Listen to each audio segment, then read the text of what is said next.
ربنا تقبل منا انك انت السميع العليم۔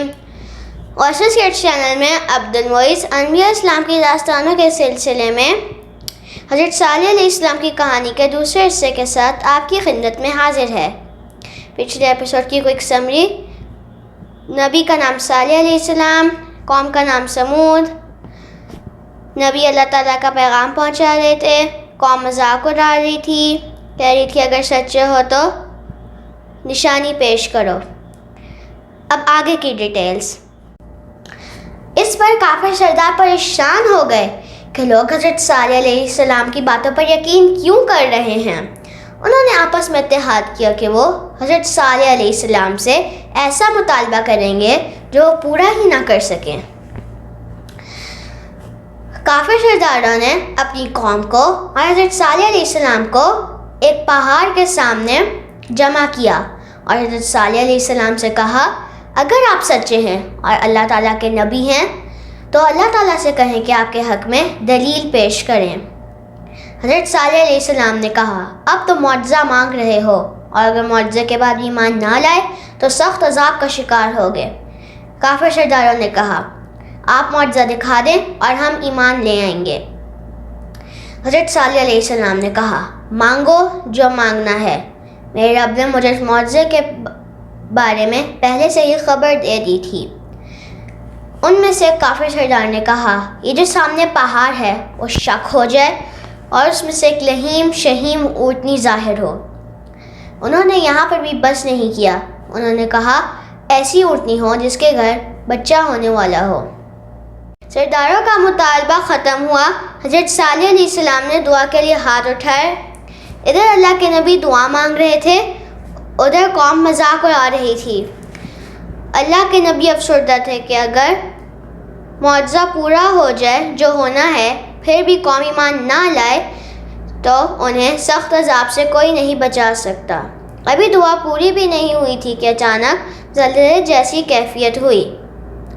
قوم کی آنکھوں کے سامنے پہاڑ شق ہوا اور اس میں سے ایک لہیم شہیم اونٹنی نکل کر ان کے سامنے آ کھڑی ہوئی جس میں وہ تمام صفات موجود تھے جن کا انہوں نے مطالبہ کیا تھا۔ کافر سردار پریشان ہو گئے کہیں قوم حضرت صالح علیہ السلام پر ایمان نہ لے آئے۔ ان میں سے ایک سردار آگے بڑھا اور کہنے لگا ہمارا مطالبہ ابھی بھی پورا نہیں ہوا ہے، ہم نے کہا تھا ایسی اونٹنی ہو جس کے گھر بچے کی ولادت ہونی چاہیے۔ ایسا ہو سکتا ہے کہ آپ نے اس اونٹنی کو جادو سے بنایا ہے۔ حضرت صالح علیہ السلام نے کہا بس اب معاملہ تم لوگوں کے ہاتھوں سے نکل گیا ہے، اب یہ اللہ تعالیٰ کی اونٹنی ہے جسے اس نے نشانی کے طور پر بھیجا ہے۔ اللہ تعالیٰ نے مجھے حکم دیا ہے، اب ایک دن اونٹنی کو اسے پانی پیے گی اور دوسرے دن تم سب، اور اگر کسی نے اللہ تعالیٰ کو حکم نہیں مانا تو سخت عذاب تمہیں آ پکڑے گا۔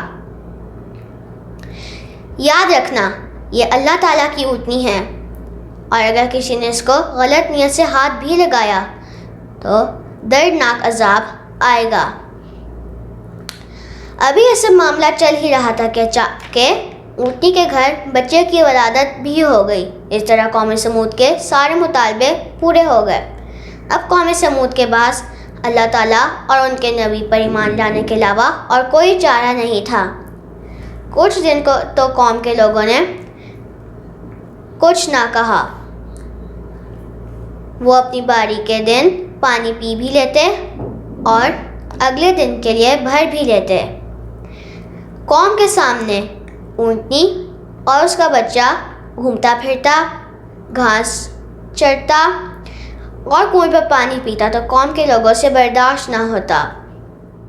ان 9 سرداروں نے آپس میں ایک دفعہ پھر صلاح مشورہ کیا کہ وہ اس اونٹنی کا کیا کریں۔ وہ اکیلی اونٹنی ایک دن کنویں سے پانی پیتی تھی اور ایک دن وہ سب۔ آپس میں باہمی صلاح مشورے کے بعد انہوں نے فیصلہ کیا کہ وہ اس اونٹنی کا قتل کر دیں گے تاکہ انہیں سارا پانی مل جائے۔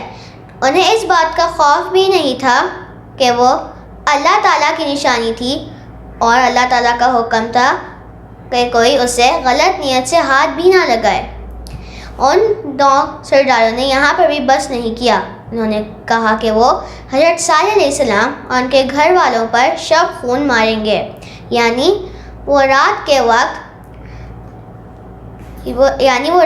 وقت نعوذ باللہ حضرت صالح علیہ السلام اور ان کے گھر والوں کا قتل کر دیں گے اور اپنی قوم والوں سے کہیں گے ہم تو وہاں گئے ہی نہیں. سورہ نمل کی آیت ہے. انہوں نے آپس میں قسمیں کھا کر عہد کیا کہ وہ رات کو ان پر اور ان کے گھر والوں پر شب خون مار دیں گے اور ان کے گھر والوں سے کہیں گے ہم تو موقع ہلاکت پہ گئے ہی نہیں.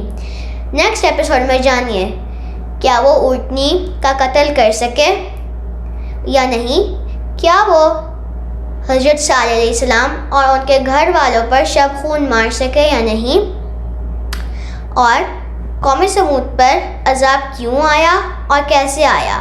اس ویڈیو کو لائک, سبسکرائب اور شیئر کرنا مت بھولیے گا.